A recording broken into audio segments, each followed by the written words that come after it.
Good afternoon and a very warm welcome to our latest installment of Jakarta-Post live event.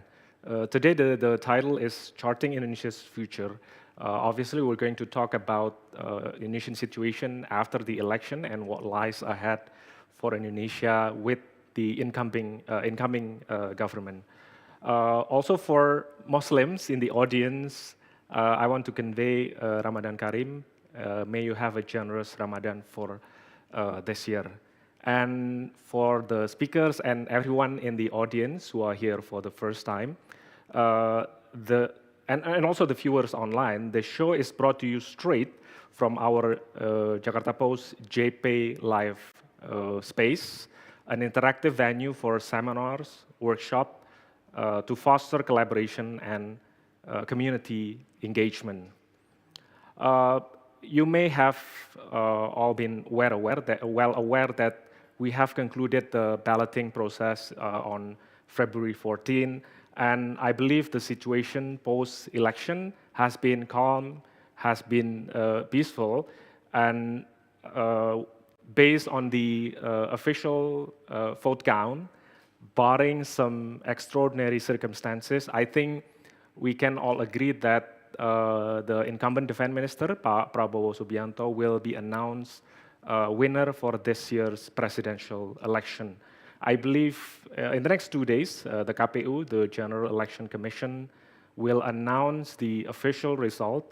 And I believe some of the contenders have filed complaints to the Constitutional Court, and some of the political factions supporting the presidential candidates have also made efforts in the House to challenge the outcome, to question some of the irregularities. But again, barring some extraordinary circumstances, I think it's a foregone conclusion that Pak Prabowo will likely be announced as the next president for Indonesia. With that in mind, I think our discussion today will be crucial to sort of understand what is the future trajectory for Indonesia in the next 5 years, what the administration of Mr. Prabowo Subianto would look like, what are some of the opportunities that it can get, and what are some of the challenges that lies ahead. We have heard a number of policy proposals, some of them controversial, the free lunch and free milk program, Pak Derajat. And we have also heard something about possibly the extension of food estate project, considering the food situation that we are in. And considering that Pak Prabowo has spent a lot during his term as defense minister on weapon procurement, we can also expect that is also to continue. All of this is going to be very interesting subject. But first, I want to invite Pak Derajat Wibowo to give his presentation about what would Prabowo Subianto administration would look like initially, probably in the first, second year, and probably what are some of the big plans that Pak Prabowo have for the next 5 years. And it's obvious that we will invite Pak Derajat. He is a senior politicians from PAN, the National Mandate Party, which has been one of key political parties in the coalition of Pak Prabowo Subianto in winning the election. Pak Derajat Wibowo has his undergraduate degree from Bogor Agricultural Institute, IPB. He got his master's degree from University of Queensland in Australia, and also his PhD in economics, also from Queensland University. He has worked as director and senior economist of the Institute for Development Economics and Finance, INDEP. He served as lawmaker as well. You're still serving last term, Pak Derajat? So yeah, I think he will be only one term. Oh, one term. Yeah. He will be the right person to talk about the future plan for the Prabowo administration. Please, Pak Derajat, you can start first with the presentation. Thank you, Mas Taufik. Thank you for having me, and it's a great honor for me to be present in this forum. Basically, Prabowo Gibran's program is designed based on what Pak Prabowo and Mas Gibran see as a challenge facing Indonesia in the short term, mid-term, and also medium term, and also long term. And we have identified 8 challenges facing Indonesia.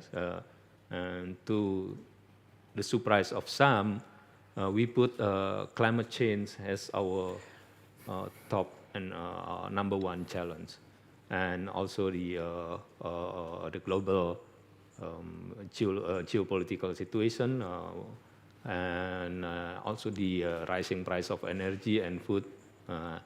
There are 8 challenges that we define, and from that challenges, we design several programs. We have 17 priority programs, and also we have what we call program hasil terbaik cepat, a quick win program, 8, based on the Asta Cita, or 8 ideas that we would like to realize, not in 5 years, of course, but in 10 years or 15 years. We hope for continuation in the future. And in economic policy, I've been presenting in a number of occasions that our policy will be mostly, or to some degree, Keynesian. We will base our economic policy mostly on Keynesian stimulus. In doing so, of course, the question is where the money come from. That's why we put into one of the 8 quick programs to establish a new independent, but directly under the president, agency for revenue collection. It's something similar to the IRS in the US, or ITO in Australia, or IRAS in Singapore. So we will put the tax agency, tax authority, and taxation authorities, all of them under one administration, aiming at achieving a 23% ratio of state revenue to GDP, not tax ratio, but state revenue, meaning that taxation, excises, and also non-tax revenues. And one of the highlight of our program, of course, that has been discussed very widely in the public, is a free meal for students. For Indonesia, it seems to be new, but as we know that more than 70 countries already implement this program. And the World Food Program say that this is one of the best investment spending that government can make. People only see, some people only see this from the prism of reducing stunting. Not only that, yes, that's very important, that's the key goal, but more importantly, it is part of our vision to develop our human resources in order to have the best possible nutrition for our children, and also the best possible school environment for our children, because from our field trip to a number of remote spots in Indonesia, many school children, they don't have adequate meal, which will affect their ability to absorb what being taught, and will affect their, of course, their educational performance. So we would like to develop young Indonesian, our children, into the best possible generation that we can achieve. That's the main idea. And if you heard some times ago, Pak Prabowo say, "Oh Allah, oh God, please before you take me back, let me feed Indonesia school children." And this program, which has not been discussed very extensively, very thoroughly, this program actually will help our economy, especially the economy at the lowest level economy. Why? Because we will make sure that the supplier for the meals, supplier for eggs, supplier for vegetables, supplier for everything that will be put into the meals, come from our farmers, come from our cattle rancher, come from our poultry owners, come from our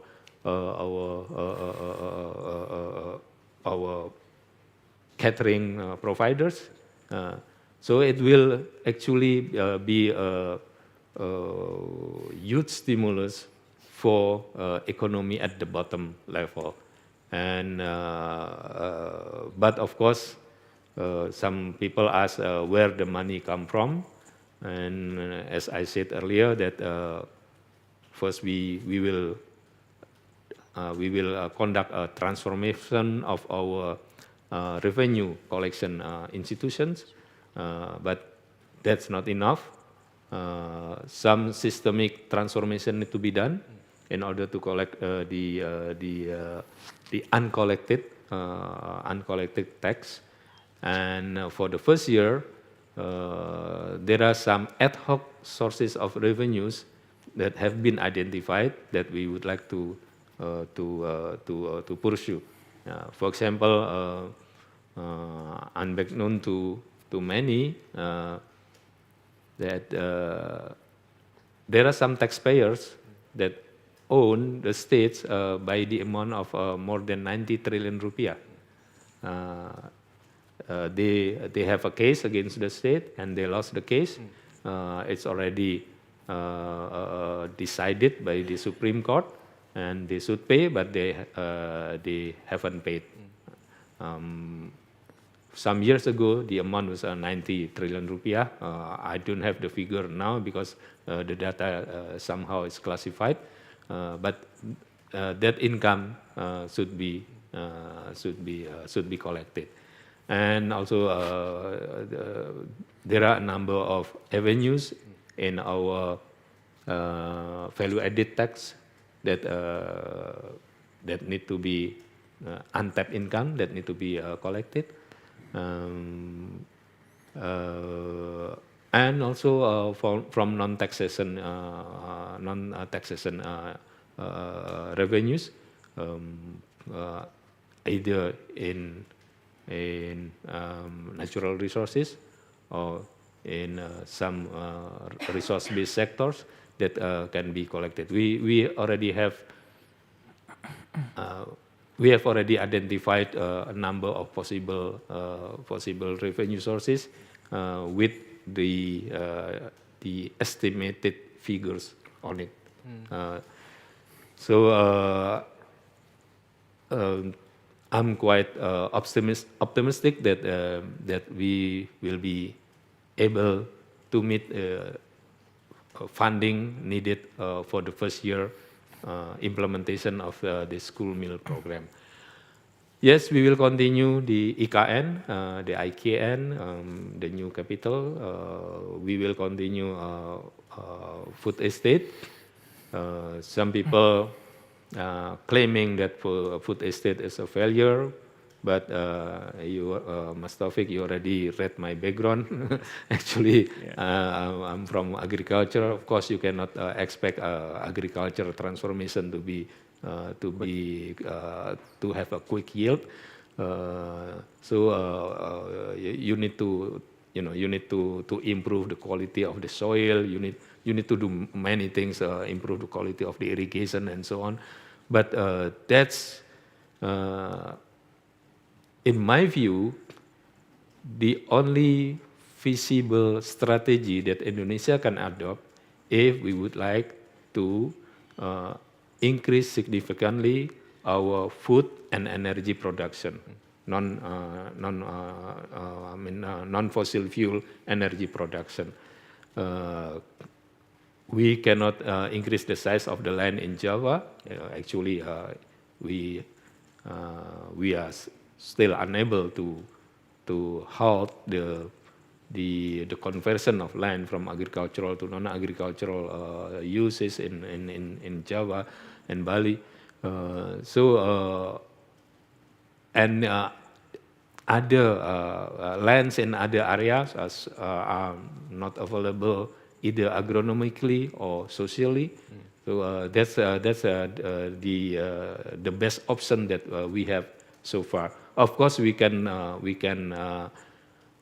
say that we need to improve productivity, we need to improve technology, but that requires research, that requires building a research environment so we can find new, not new species, but new varieties, highly productive varieties. It will take much longer. So food estate, we have to continue it, and actually we have to be successful in order to increase our production. And as I said earlier, that climate change is on top of our priority. So energy transition to renewable energy is on top of our priority. Initially, we plan to base our priority on bioenergy, but we need to develop our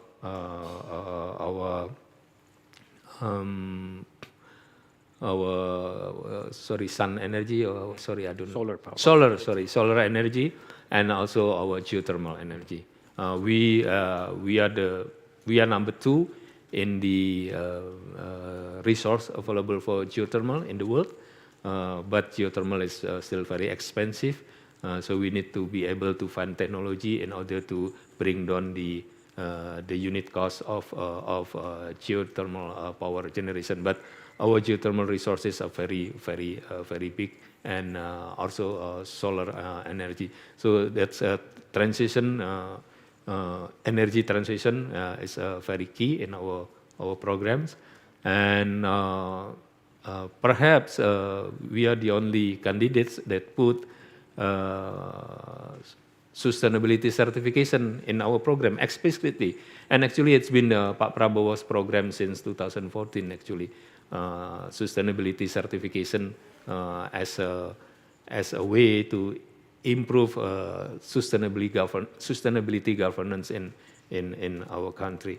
That's on the economic part. On the geopolitical part, I think on the geopolitical sphere, we will continue our non-aligned position, but Pak Prabowo tend to be tend to adopt more activism in diplomacy. You remember that he proposed a solution for Ukraine. Yeah? So I think we will be more active in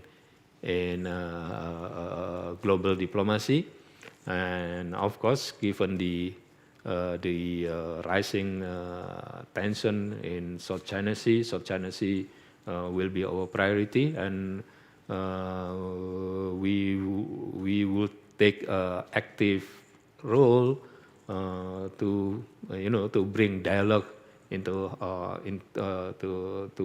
ensure that South China Sea will not explode into conflicts. Military, yes, you know Pak Prabowo, of course, and politically it will depend much on the results to be announced by KPU in the next few days, the legislative results, because for political parties, key to their political power is the number of seats in the parliamentary seats.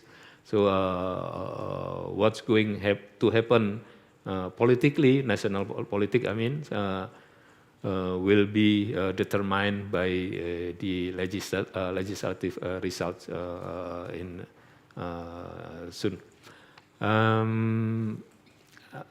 That's why we haven't discussed much about cabinet formation.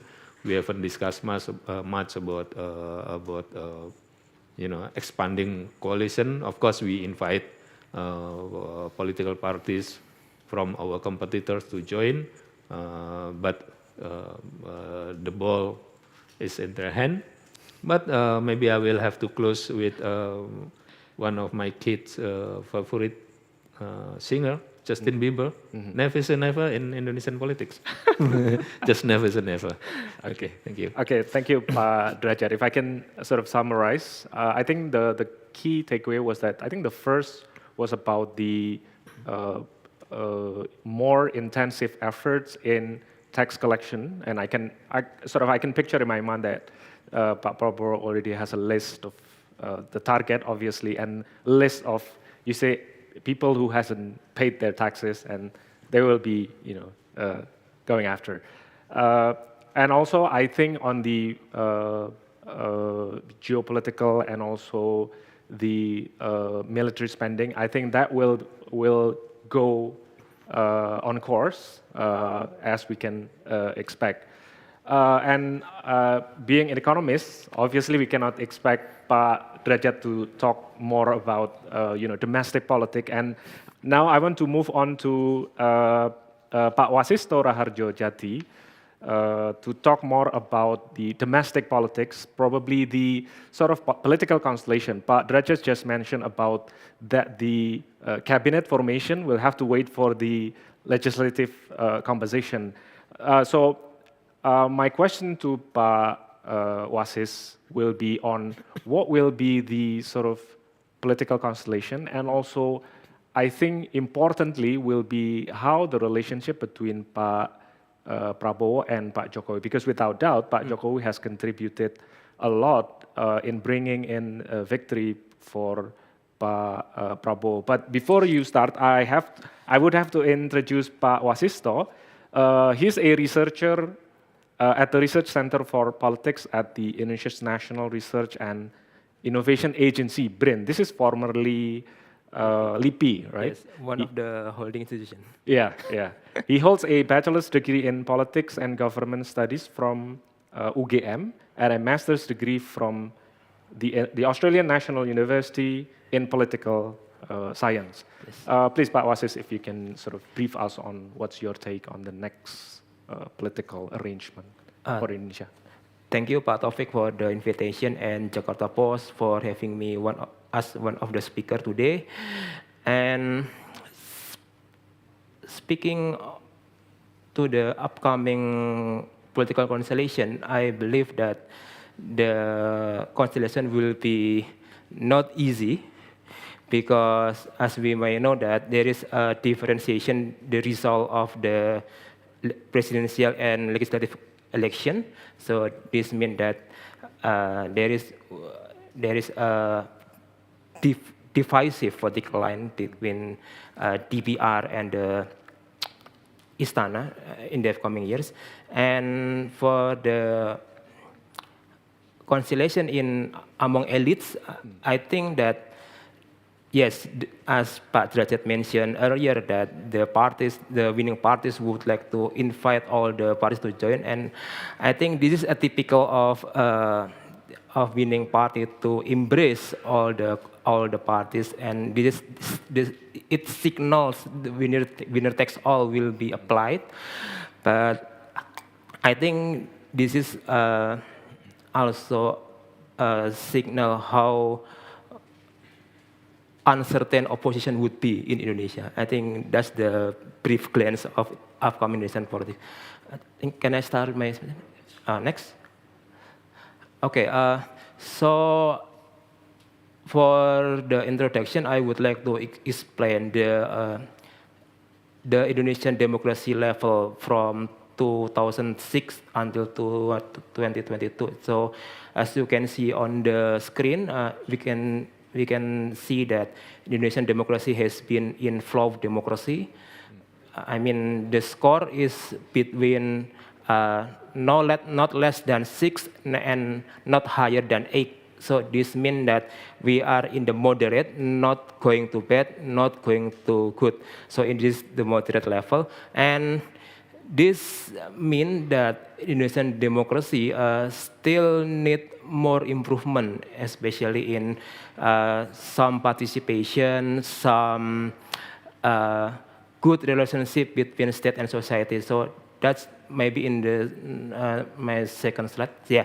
So as I mentioned earlier, that we are not going to the full democracy status because there are 2 points that I would like to mention here. Why we are not going to the full democracy, but instead we are still in the flow democracy. We can look at the 2 factors. The first one is freedom of civil expression, and the second one is political culture. So as you can see on the screen, that the score is less than 7. So this means that there is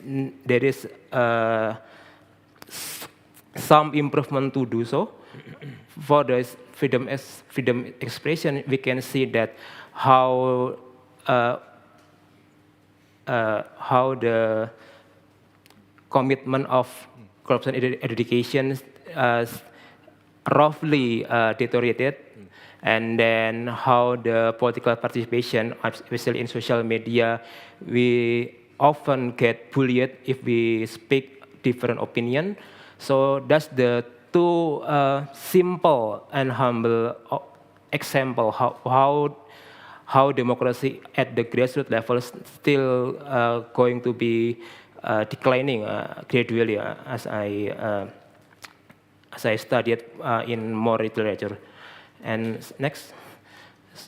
So speaking on the political landscape in the public space, so the past election in 2024 has shown that we are having split ticket voting. That means that we have different preferences between presidential candidate and the parties. So, and this is unique for Indonesia because previously we have a cocktail effect that uniform the vote for the presidential and legislative. But now in Indonesia, currently that we can see that the party for the coalition is higher. Meanwhile, the vote for the candidate could be higher or be lower. So that's the signal how we can see that the split ticket voting has been apparent in Indonesia. And for the Pak Anies and Pak Ganjar side, I believe that because they both have militant voters at the grassroots level, so I think they could be a populist figure at some point. Could be a watchdog for the government or maybe extra parliamentary populist figure. So that's my point. And next. And how about the elite constellation? We can see that the winner of the legislative coalition, according to quick count result, is PDIP, and the rest is the Gerindra and also Nasdem, PKS, and so on, and many more. And we can see that the big coalition can dominate the DPR in the upcoming legislative seat, and only leave little space for the opposition, because as I underscore before, that the strong intention for the winner takes all always implement in Indonesia, especially for the ruling power. So that's my notes. And the second note, I also focus on the newcomer parties in Indonesia. So since 2014, there is absence for the newcomer to get seat in legislative seat in DPR. So this show that rather than securing seat in the legislative council, the newcomers tend to endorse candidate, tend to support candidate in order to get a seat in executive power. We can see, for example, PSI that secure the first minister for the land department, for example. So that's the example. So, and I think being opposition in Indonesia is neither idealistic or maybe at least option, because in Indonesia, as we know, that being opposition is a hefty price to pay, because we cannot access state resources, we cannot access policy-making process. So I think the upcoming government, I think, also would like to adopt winner takes all, to embrace all parties, to make a stable government. But I think this is also raise a big question for the opposition to rise, because in normal democracy situation, the opposition is still needed to control, to watch the government, what will be going in constitution, what will be issued in policies. So that's the example. And next. So this is the projection for the Pak Prabowo presidency in the upcoming administration. So as we can see on the composition of the parties, all the parties that has been in advanced Indonesia coalition leans to center and center-right. So as I heard from Pak Derajat presentation before, he strongly advised for the market and the populist policies and so on. And this confirmed my analysis that maybe Indonesia under Pak Prabowo presidency would like to be pro-market, social equality, and national-oriented policies, because the main ideology for the parties that in coalition could strongly at the center, to the center-right. So this is the ideological position. And also, I think we are not certain about the PDIP position in the upcoming upcoming administration, whether it would be joined to the government or would be stay out of the power, becoming opposition. We are still uncertain yet. So that's the big question. And next. And this is also my projection that maybe I already did. I think Pak Prabowo and Mas Gibran already have an agreement to have power in VP and also presidential job. And the big question is for the Pak Jokowi, whether he would be a mentor for his son or maybe an advisor for the upcoming government, because he still he still have a legacy to run, especially capital city transfer and also mega project that still may be run under Pak Prabowo. And one thing that I want to underline is we should aware of the current Philippine case that show the rift between Duterte and Marcos. So and next maybe. Yeah, so we can clearly see that in Philippine politics now, there is a dispute between President Bongbong and also Duterte. So as we can see that the first president of Marcos is the daughter of the Duterte. So this is could be a projection or maybe a mirror for us to understand whether the alliance for Pak Prabowo and Pak Jokowi would be going to be Philippine case, or maybe we can not following up the Philippine case. So that's the uncertain condition that we have to, in the upcoming coalition. And the source especially is the policy reversal. So we are not sure that once Pak Prabowo is inaugurated as the elected president, whether he should adhere the commitment between Pak Jokowi and Gibran, or maybe he has sole power to run the government. So that's the uncertain question. And also, I think the Philippine case, the dispute between successor and the former president, is the mirror for us to see how far the Jokowi-Prabowo honeymoon will be going in the upcoming government. I think that's wrap up my presentation, Pak Taufik. Thank you. Okay, thank you, Pak Wasis. I think it's very interesting to see that there are room for optimism. You mentioned that PDIP will likely stay in the opposition. I think that's going to be good for our political system because we need opposition. But on the other hand, problems could arise, especially with the fractious nature of the political coalition in the coming years, because you not only that you have big personalities, Pak Prabowo, Pak Jokowi, and other major players, but you also have a fractious political system you have mentioned earlier. I think it's very interesting. There's a lot to talk about that, but I want to sort of move back to Pak Derajat and sort of ties in that with what Pak Teguh will discuss, especially on I think early on, Pak Derajat, you mentioned something about Keynesianism. Keynesianism, and probably this is something that will sort of decide what the incoming administration would look like in terms of economic policy. And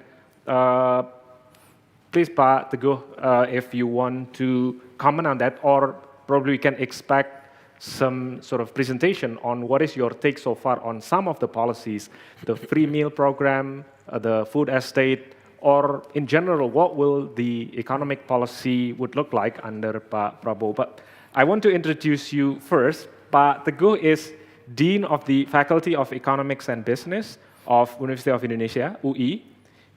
He received, I have to butcher this, he received Monbuka Gakusho Scholarship and earned his Master's of Economics degree at Hitotsubashi University and PhD in International Development at Nagoya University. Please, Pak Teguh, the floor is yours. Okay, thank you very much for Jakarta-Post and Pak Taufik for inviting me to join this session. I would like to share, later I will addressing about the Keynesian's policy that Pak Prabowo will do for the next administration. So my message of my presentation is three things that for the next government, or also for the people for Indonesia. That the first is about the expectation about the economic growth, and the second one is about the issues on the free meal program or free lunch program, and the last one is I think we have to concern a lot on middle class. Next. I think under the Prabowo government next administration, there are too ambitious on the many programs. Before that, there is like economic growth 6 until 7%, job creations, poverty, freelance program. There are many things. But I would like to pick up maybe three things like economic growth, poverty, and also the freelance program.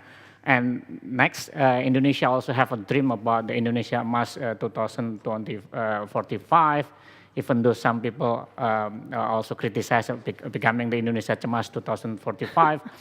But I would like to share about my view about the promise about the economic growth, 6 or 7%.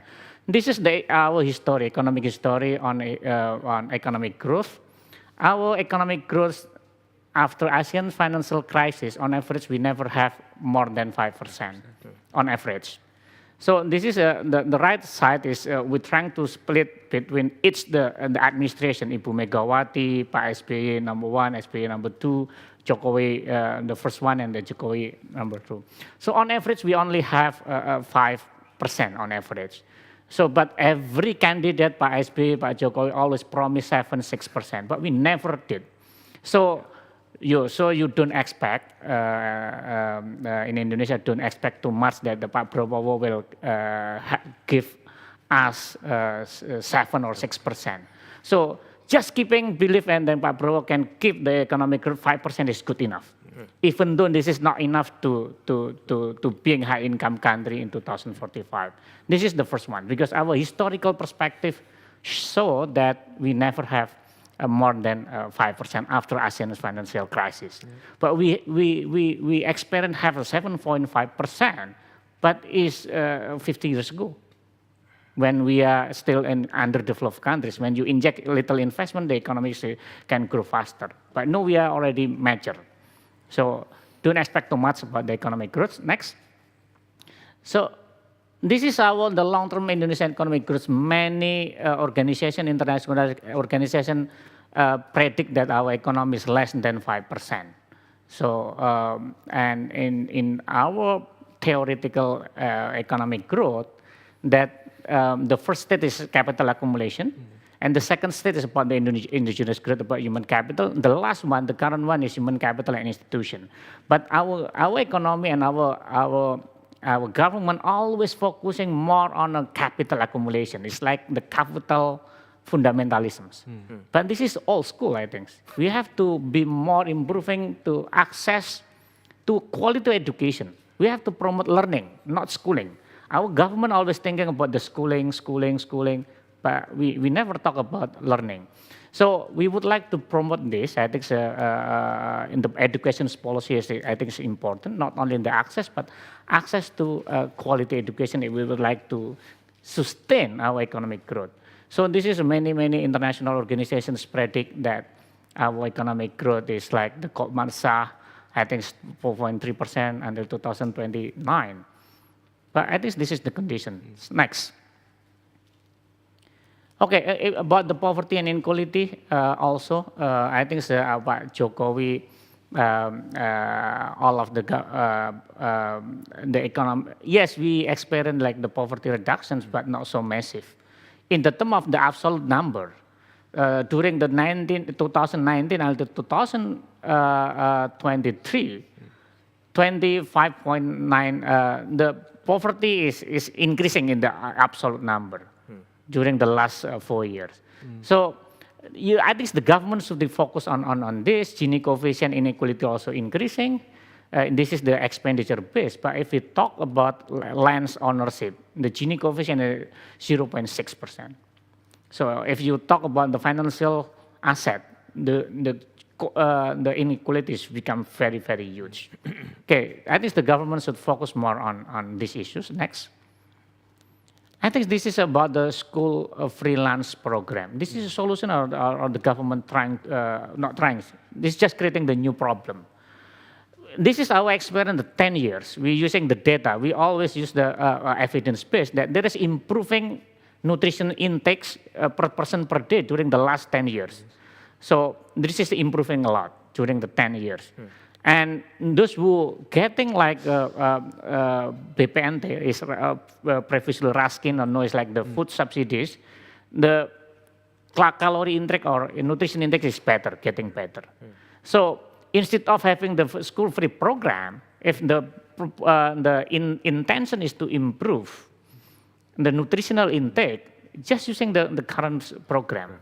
If you just split between the age, this is like the left side is the one is the poorest, and 100 is the richest. So of course the richest is like the nutrition index better. But the right hand we use age level.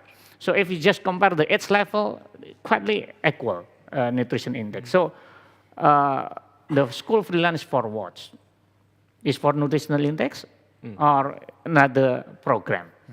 Okay, if the program is for boosting the economy, it's just like this substitution. Previously the mothers cook. No, it's the government. And there is no big impact, I think. Next. Okay, in the term of why this is I concern a lot, because of the fiscal, the school free lunch program. We will release our white paper, LPM white paper, in the next week, into 27th. Wednesday, we will launch a deep analysis about this school free lunch program, trying to give the government evidence base. So this is actually will cost a lot for the government, and will, of course, if we cannot improve our tax ratio, we will cost a lot for our fiscal sustainability.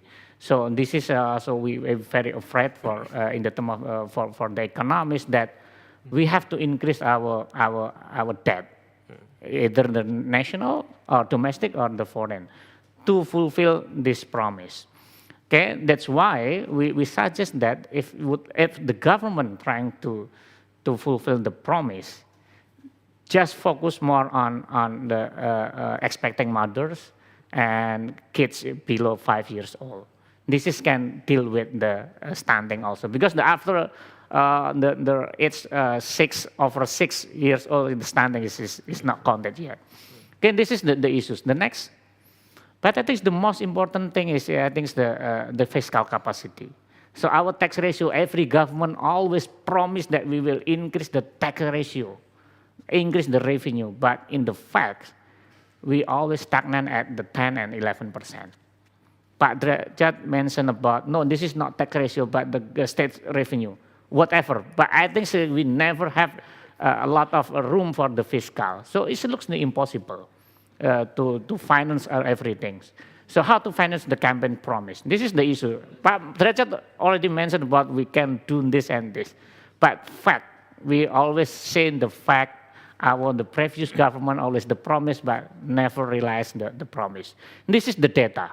So I don't know, Pak Prabowo maybe change everything, but we experience almost 20 years that we don't have any change in the revenue. Okay, next. But that is the most important thing, and that I think the next government have to focus more on the middle class. This is, I would like to say that during the second term of the Pak Jokowi, the welfare of the middle class is decreasing, negative growth. So the enjoy of the Pak Jokowi policy is most likely the bottom of 40 and the top of 20. So this is very important, and the next government focus to the middle class, because they are engine of growth, engine of innovation, and of course middle class is the professional complainer. We have to take care a lot on the middle class. Okay, this is just to show the condition. And next, maybe this is the last one. So this is the remark. So instead of the obsessing about the high income country of economic growth, I think the next government still focus on poverty, inequality, and making growth more inclusive and sustainable. And this is more important thing, that middle class group should be main concern, and how to promote things. This is one example, is promoting adaptive social protection on demand, because our current social protection is under on the bottom of 40. So this is state decide who can get the assistance, but we need more adaptive. So the people can ask the assistance from the government by on-demand application, because the middle class, maybe they are very vulnerable. So very vulnerable, they are not poor, but something the shock becoming, they're becoming poor. So we have to more promoting the adaptive social protection. One of the example, this is very cheap, Pak Derajat, if you, Pak Prabowo would like, just providing the working accident insurance and death benefit that needs only 5.4 trillion. This is for protecting almost 27 million informal worker, Gojek, or maybe it's like a courier or something like that. So, and for the school free lunch, this is potentially create the fiscal sustainability problem. I mentioned that needs almost 500 trillions until 2029 if we would like to full coverage. But the last one still, because this is promise is still promise, I always keep Pak Derajat also, that when we promise, we have to realize, but we not need to be full cover, but we have to be very, very selective. That's why this is my sharing that Pak Derajat mentioned about that the Pak Prabowo will be very Keynesian. This is good if you have money. This is good when you are in very early state of development. Once your economy is quite mature, nations maybe not really work well compared when we are in 50 or 40 years ago. That's it for me. Thank you very much. Okay, thank you, Pak Teguh. This is when two economists is in the same room. But I think we can save the sort of serious debate later in the sort of Q&A session, because I think the key takeaway was that I think Pak Teguh was sort of giving a reality check, Pak Derajat, on some of the big plans that has been rolled out by Pak Prabowo, especially the free lunch. And I think it's going to be interesting to hear response from Pak Derajat. But I will save that for the Q&A session, because again, we saved the best for last, actually, Bu Kuri. Bu Kuri Maharani Savitri, we can expect her to talk about sort of what will be the defense posture, defense policy, and what will be Indonesia's place in the big geopolitical competition if Pak Prabowo comes to power, if he's sworn into office in October. But before that, I would like to introduce Ibu Kuri. She is the faculty member of BINUS University and also the executive director of the Indo-Pacific Strategic Intelligence, a new think tank launched in early March. She received her PhD in defense management and leadership from Cranfield University in 2016. She's got her master's degree from ITB in defense management, and her bachelor's degree was from Universitas Indonesia, majoring in international relations. Please, Bu Kuri, the floor and time is yours. Thank you, Jakarta-Post, for giving me the opportunity. I was tasked to address 3 questions. The first is the new President Manifesto on military or defense issues.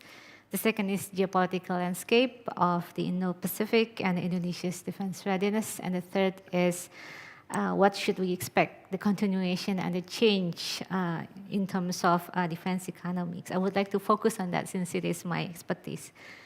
So next, please. Next. So it is interesting to read Prabowo and Gibran manifestos because it's so full with number 8 and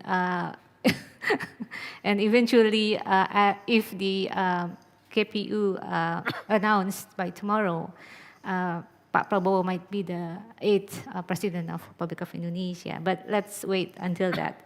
So Pak Prabowo, lots of people say that defense sector will receive priority because Pak Prabowo is, currently the defense minister, and he might have finally defense issues at the top priority of Indonesia's defense development and budget.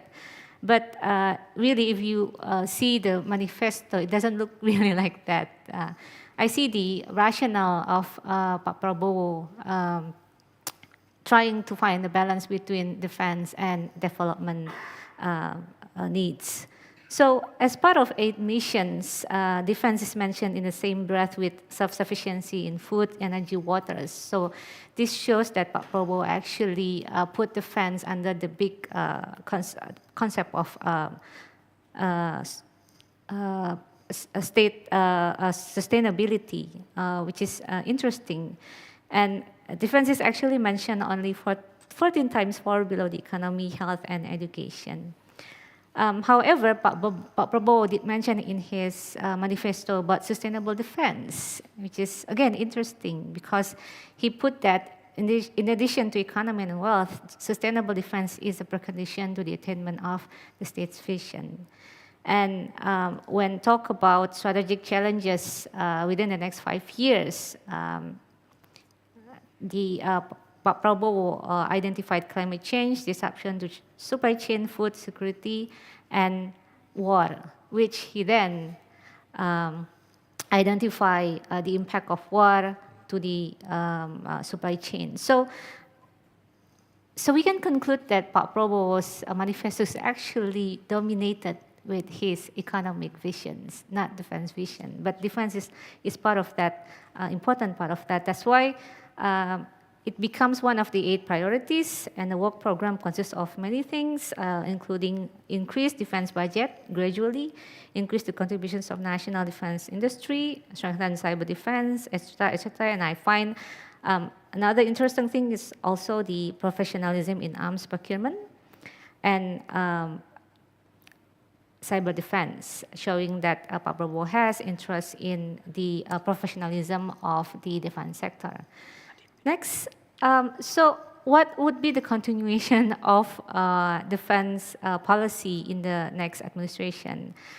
Here, Pak Prabowo in his manifesto put forward 8 achievements, and some of it actually related to non-defense issue or non-traditional military issues. I would argue that we should expect continuation in terms of Pak Prabowo creating more of reserve components or component cadangan, that he would increase the contribution of defense industry to armed procurement. He will continue the fast-paced international defense procurement, as he shown with the F-15, the Rafale, and the GCI radars, among others. And then defense diplomacy, Pak Prabowo is among the most active in terms of doing defense diplomacy. And then his interests that go beyond traditional defense, which includes food and water security and education. And I would like to agree there will be some differences. The first is we might witness for the first time the rise in military expenditure.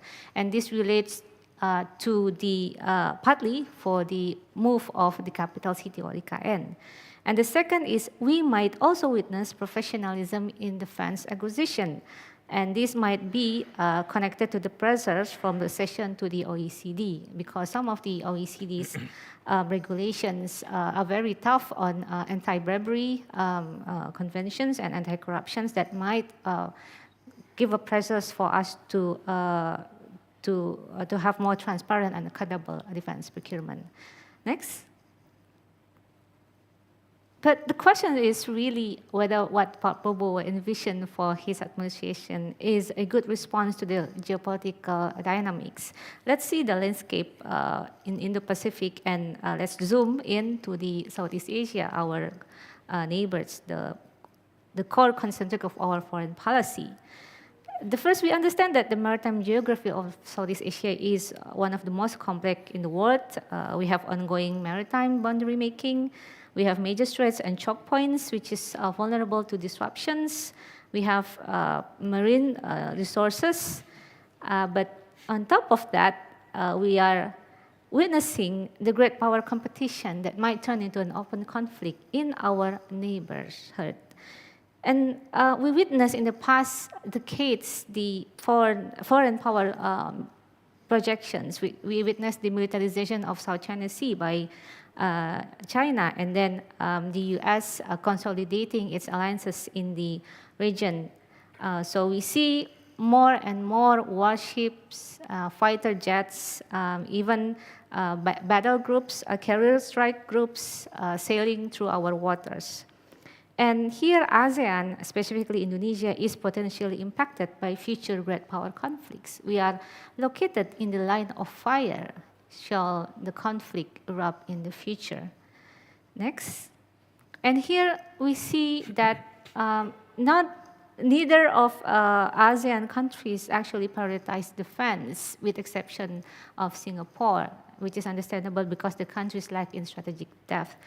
However, this also costs us defense readiness and the ability to balance out the other powers in the region. And you see that in Indonesia, for example, we are among the lowest defense spender with average of 0.7% of GDP. And in the last 5 years, from 2017 to 2021, we actually experienced reduction in arms acquisition.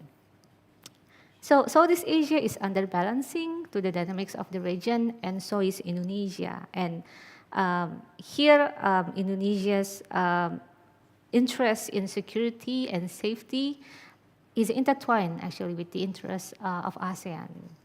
So next, So have we thought about that when we formulate our defense policy? Well, the answer is probably not yet, because we see during Pak Prabowo's time as defense minister, the strategy that's been put forward is the defense of the big island and strategic island group, which is more or less inward-looking, not as outward-looking as we want it to be. And then we have the burden of moving the capital city, which also will cost a lot to diverse the scarce resources that we have spent on defense. And we are still looking at a very broad threats. We have identified 11 actual threats and 3 potential threats, but here it shows that there is a continuation in under-planning, under-budgeting, and also the lack of awareness to what happens in our region. Next, let's see our defense posture. So this is the current defense postures that we have. It is divided under 3 Joint Area Defense Command. In the future, with the changes of strategy, we will witness the development of more regional commands, more fleet commands, more military commands. And also with the new defense strategy for the new capital city, means that there are more than one center of gravity for Indonesia. So, so defense is overstretched. Next, here we see the military capability. Indonesia is grappling with the fulfilling of minimum essential forces modernization. It is falling short of its objective with 65% progress recorded as of 2023. And then several factors contribute to the setback. The inadequate defense budget, the previous administration always promised that there will be increase in defense budget in the event of 7% of economic growth, but this never realized. And additionally, they are constrained on technology access, exemplified by the US restriction on Russia, and then the financial hurdles that impede the technological development partnerships, such as with the KF-21 with South Korea. Next. In terms of strategy, we also have challenges because in order to safeguard our free and active foreign policy, we tend to diversify our sources of arms. And this comes at the cost of interoperability problems and difficult transfer of technology negotiations because patron-client relationships have never been developed. And then the final would be defense diplomacy. I would like to underline this. Defense diplomacy suffers from discrepancies between objectives and outputs. So this is not to attribute the fault to Pak Prabowo, of course, but if we are underbalanced, if we are lacking in political will to build our military, then at least what we can do is to strengthen our defense diplomacy. And this is really a homework for the future administration. So I would like to conclude by saying that Indonesia's geographical destiny is in Indo-Pacific, and the region is embroiled in power competitions that need anticipation. And so Indonesia will have to adapt to the geopolitical dynamics, and for that purpose we need special strategy, which is sadly lacking until now. And currently Indonesia is still underbalancing, both in terms of military power and defense policy, and therefore it is expected that the future administration will focus on traditional defense issues rather than the non-traditional. I would like to stop at that. Thank you. Okay, thank you, Bu Kuri.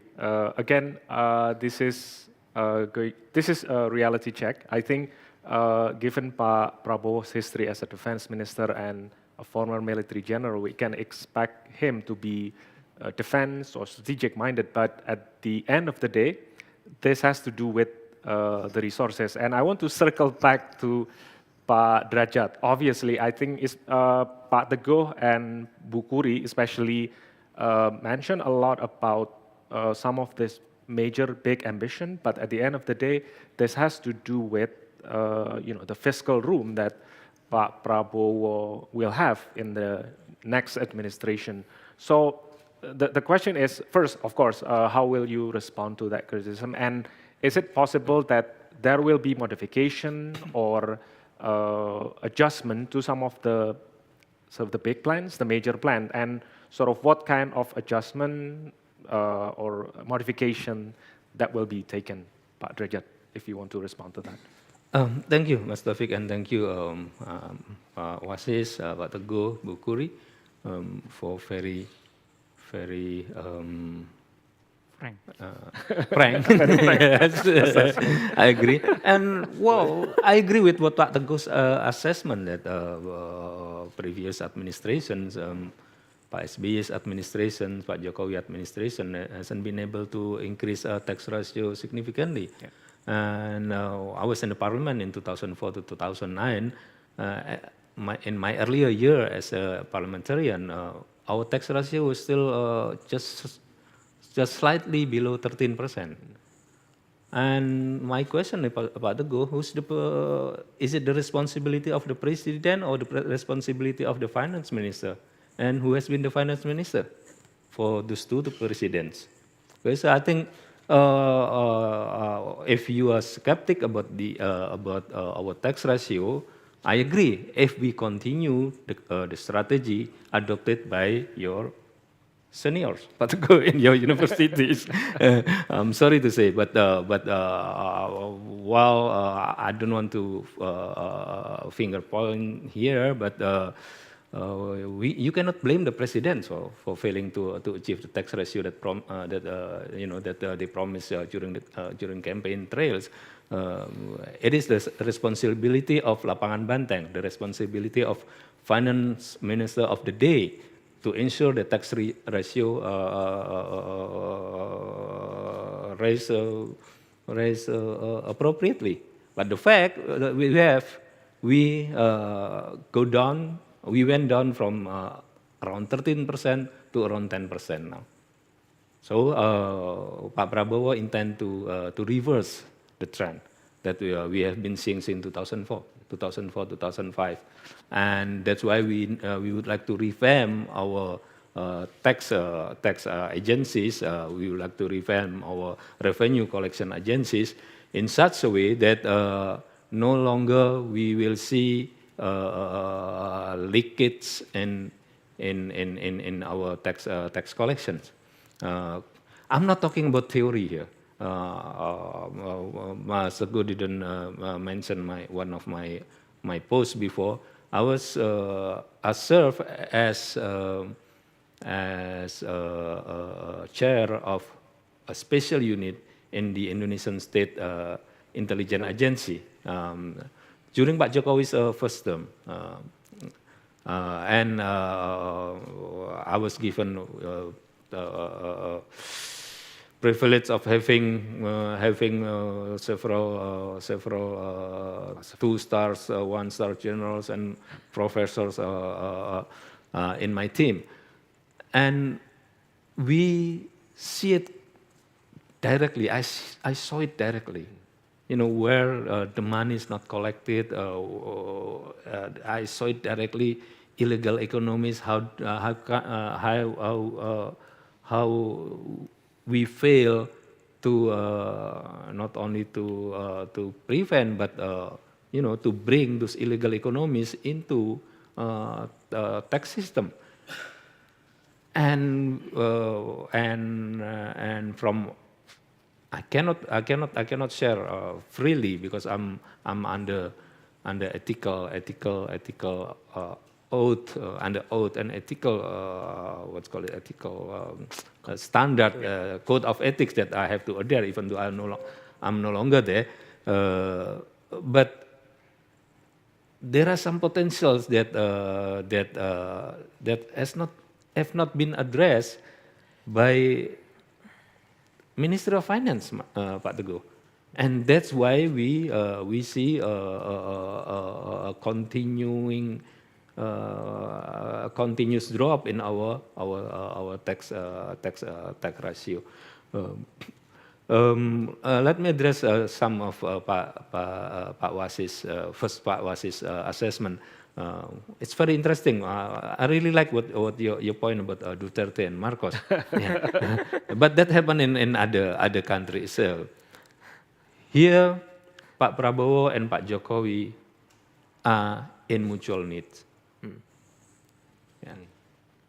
We don't know yet the result of legislative election, but as a politician, I've been in the leadership of my party since 2010 until now. I can sense mutual needs between both of them, Pak Prabowo and Pak Jokowi. And my feeling is that mutual needs will increase in the future landscape of our parliamentary landscape that we will have, and that will make them work together in tandem. Of course, the authority after October 2024 will rest with Pak Prabowo. So Pak Jokowi will step aside as an advisor, but these two superb Indonesians, extraordinary Indonesian, they will need each other in the future. And even though I'm known as an economist, but if you can if you can Google my political comments, most of my political, not projection, economic project, my political, I don't know, Modeling. I was the first to say that after Mas Ganjar say something about our what is it, Piala Dunia, World Cup. Yeah, I was the first to say that it will change dramatically our presidential election. And within our party, I was the first to say that Pak Jokowi's candidate will be Mas Gibran. So I think both two our political leaders, Pak Jokowi and Pak Prabowo, will need each other. I'm not sure what PDIP will do. I cannot share it because that's not my party. Even though I got some very internal information directly from the leadership. But I can share that we are in discussion, and the second layer of our parties, we are in discussion with parties in supporting Mas Anies and parties supporting Mas Ganjar. So let's see. As I said earlier, never say never in Indonesian politics. So let's see how it goes. Time will tell. That's for Pak Wasis, and for Pak Teguh, I have responded to your reality checks about our fiscal flexibilities. Yes, I agree. If we run business as usual, our fiscal we run it as business as usual, then we will end up with increasing our debt or being unable to fulfill our promise. So that's the only two choices. If we run our fiscal policy as usual. I hope Pak Prabowo and Mas Gibran will finally decide that we have to run a different fiscal approach. About freelance program, yes, we have criticism and fair criticisms, and this is new program. But if you look at what happened when we run a test in Sukabumi and we run a test in Tangerang, you know, you cannot quantify, monetize the look in our children's face, even though they are SMP students, they are junior high school students, because well, I'm sorry, I don't want to undermine, but none of you have been a caleg, right? Yes. Yeah, none of you have been caleg. I've been a caleg, and I'm still now helping many calegs. Caleg is legislative candidates. Yeah, you see real Indonesia there. When I was campaigning in Jakarta, that's the first time I see real Jakarta.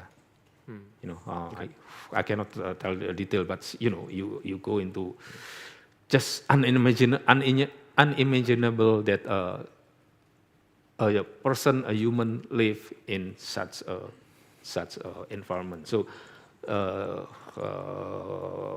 and unimaginable that many of our children, our school children, they don't have enough meal. So we will continue, Pak. Please keep correcting us if we take the wrong turn. But as an academics, I welcome any view. I welcome any criticism. That's what we need, because otherwise we won't be able to do things properly. Bu Kuri, excellent Bu Kuri. I really like your presentation, Bu Kuri, and yes, Pak Prabowo keep his core on the traditional defense. Yes, you are right. Pak Prabowo will increase our defense procurement. But one thing that he hasn't talked a lot is that he would like to develop our defense industries as well. Where to go, I don't know. But that's and also he is already gone beyond traditional defense. You correctly identify food, water. Pak Prabowo said that, but one thing that you need to put in there, energy. Pak Prabowo sees energy as an issue of defense as well. And the geopolitical challenge, yeah, agree. There is compatibility, agree, Bu. I have to agree with many of your assessment. Yeah. Compatibility, because we have to source from this country, from that country, and sometimes it creates some problems with technical compatibility in our alutsista, our defense military hardware.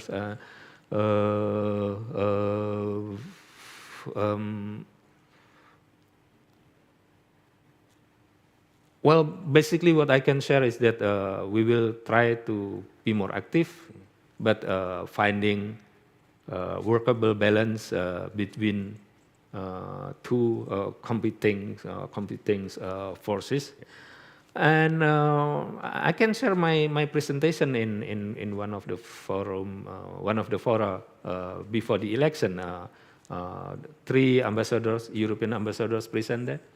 And they asked me about, well, do you think Indonesia should proceed with OECD? And do you think Indonesia will be able to meet the requirements? I said, yes, we have to. It's the process already started. We have to. If not, and I asked them, do you like us to be in BRICS instead of in OECD? I mean, I don't try to be undiplomatic, but you know. You have BRICS here, you have OECD here, but you have to take into account India. Yeah. People always talk about China, not much talk about India. Okay. You have to talk about India and the huge potentials there, and we share very strong cultural history with India. Okay. But look at the economic cooperation with India is way below it with many other countries. So India is in BRICS, we already invited and in BRICS.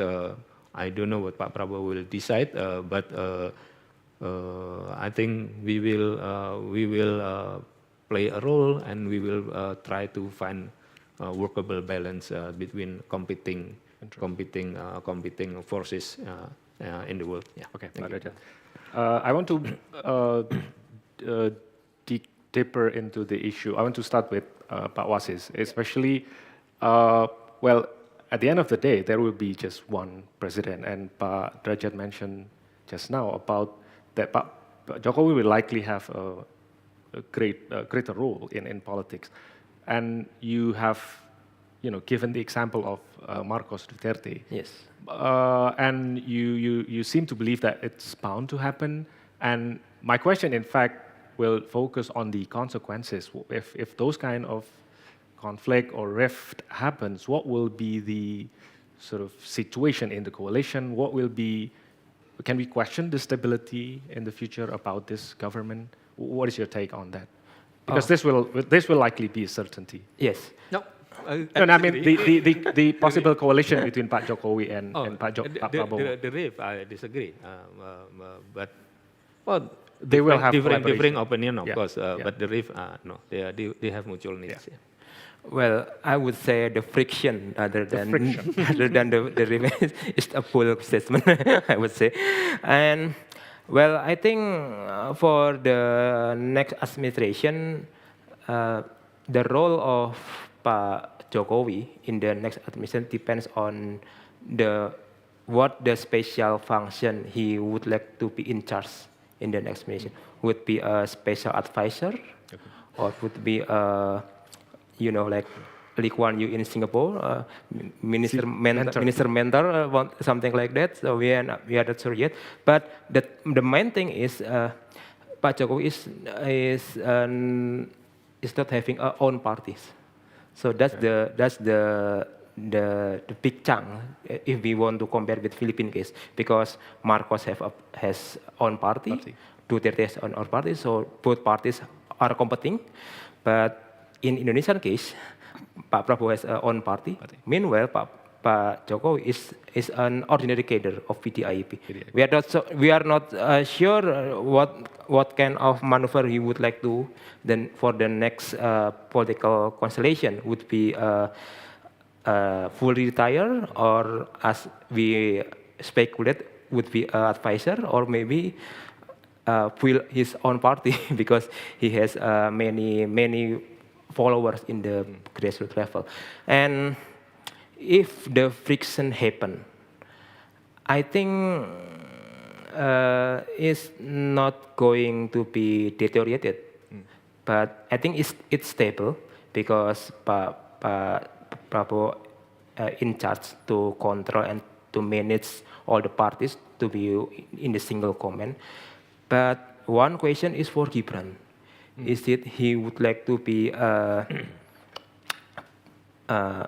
do same job as the VP, or step aside as from the all business in the government? Because we can clearly see that in Indonesia context, the position of VP always in the second seat after the president, or maybe just in charge for the public welfare business, or maybe to be Islamic affairs in the case of Ma'ruf Amin. Yes, and this is to be a question for Gibran for the next administration. Would be he would like to be a more expression in public spaces, or maybe just behind the curtail of the government. So that's the question. And yes, I think the friction can be normally happen. It is usual in every government. But how Pak Prabowo set up the code of conduct among the coalition and how to manage the friction, is the main key for the administration. And that management of friction or possible conflict will hinge on the possibility that Pak Jokowi will have his own political party, right? Is that possible? Is it possibility? Well, Like trying to get yes and no. political- Yes and no. Yes, yes and no. Because because Pak Jokowi has many options for the next political career. I mean, he would like to be cater for PDIP, or maybe moving to the other parties, or maybe build his own party. Yeah, three options at least that we can see how Pak Jokowi would be making maneuver. Okay. I want to go back to Pak Teguh, obviously, and of course you can respond to what Pak Derajat has said earlier, but probably on the issue of expanding the tax base. Yes. Now we have the plan of increasing the VAT, right? And I believe this is sort of consistent to what you have said earlier about this will hurt not only the poor but also the middle class further. Can we expect that there will be more creative way, for instance, progressive tax regime or possibly taxing companies, MNCs operating here, big tech companies? Will that be on the table? Pak Teguh, please. Yes, the plan for increasing VAT on the table, but I think the experience from increasing from 10 to 11% also did not impact a lot on improving the tax ratio. So I think I agree that with Pak Derajat, we need to do different things, but still we are human being. Pak Prabowo human being, Pak SBY human being, Pak Jokowi has done the same thing. I think that we also don't expect too much on that, because I think all of Ministry of Finance or all of the cabinet maybe already try many things, but they face the reality. This is very difficult. But I think we have to do the different thing, and we expect that Pak Prabowo with his style maybe have the new idea or new other innovative idea. For me, from my perspective, taxing the rich, for example, they already pay a lot, and then maybe if you tax a lot, and then people will hide their wealth or something like that. And also, if, for example, like taxing, of course, we need to expand the tax base, but maybe we also need, for example, maybe we have to introduce another tax, for example, like the heritage tax, for example. Those who, for example, parent to children or something like that. So they have to spend more on the productive way. So if I myself, I don't know. If I know, well, maybe I'm the candidate for the finance minister, but I don't know.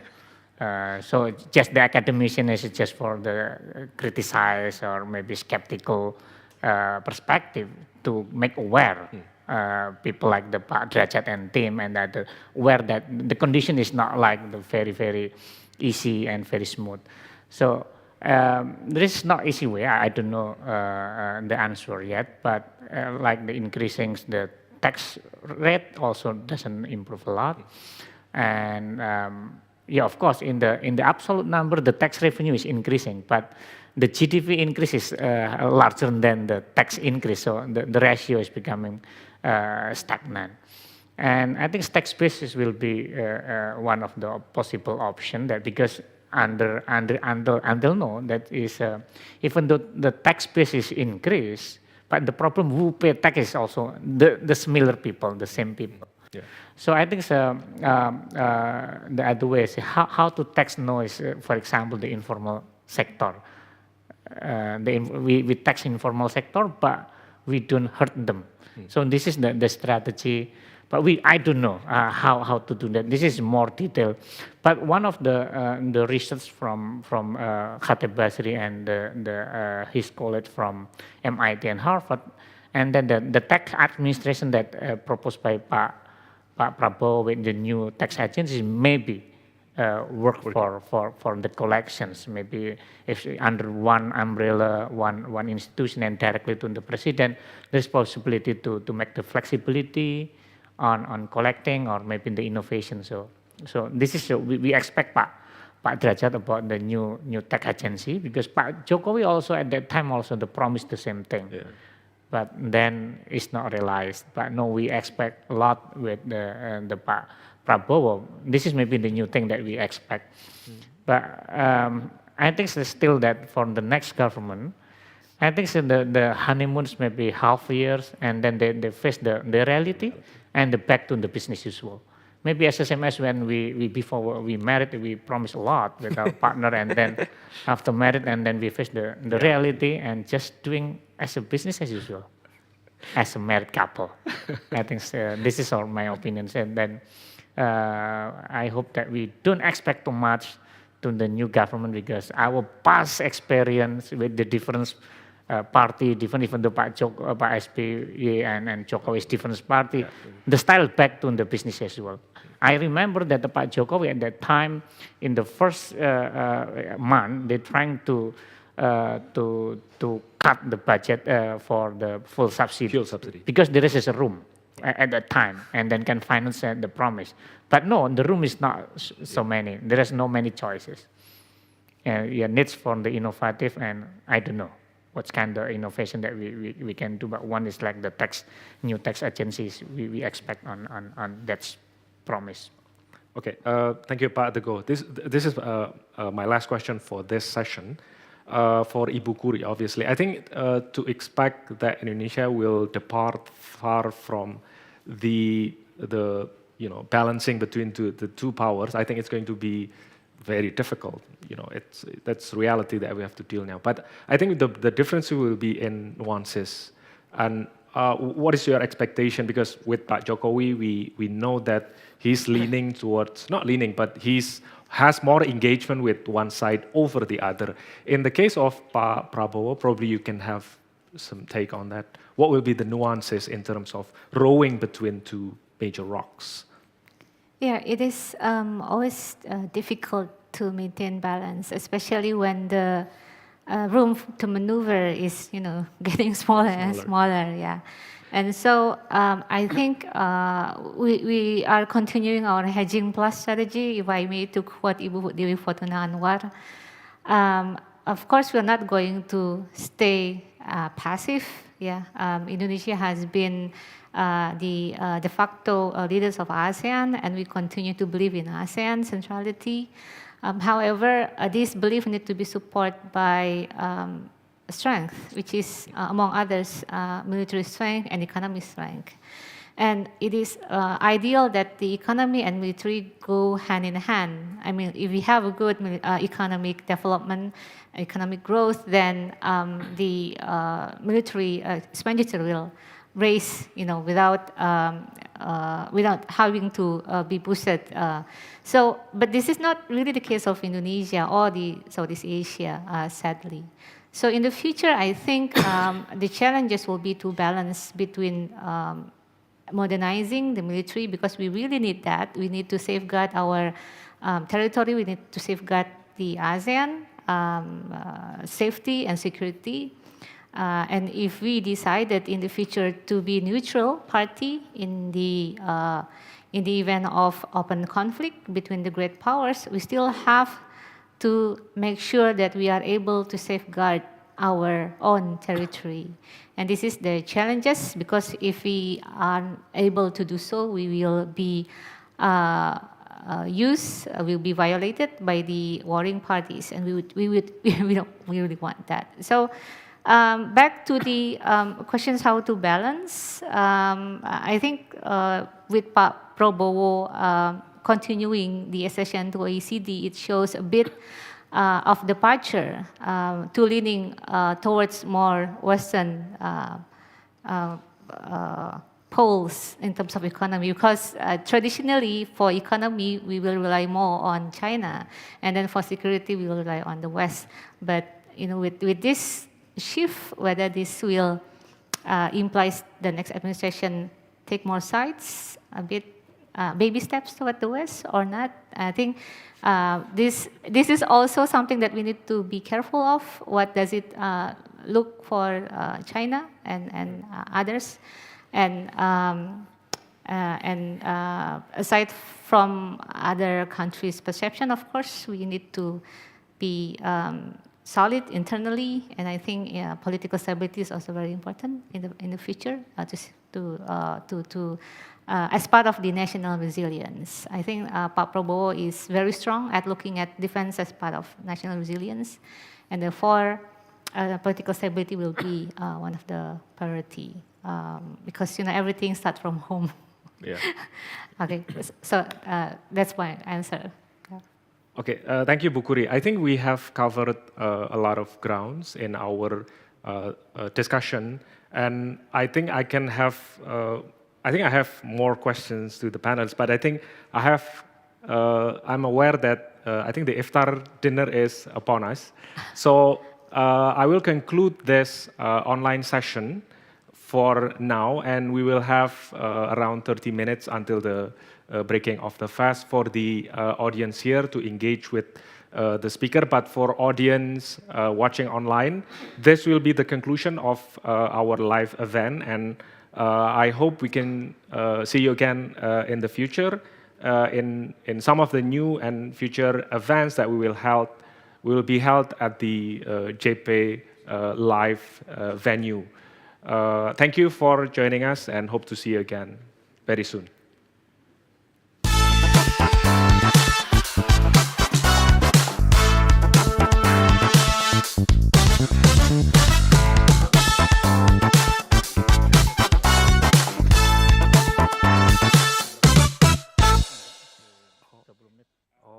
So we still have around 30 minutes until the iftar dinner. Iftar dinner will be served after the conclusion of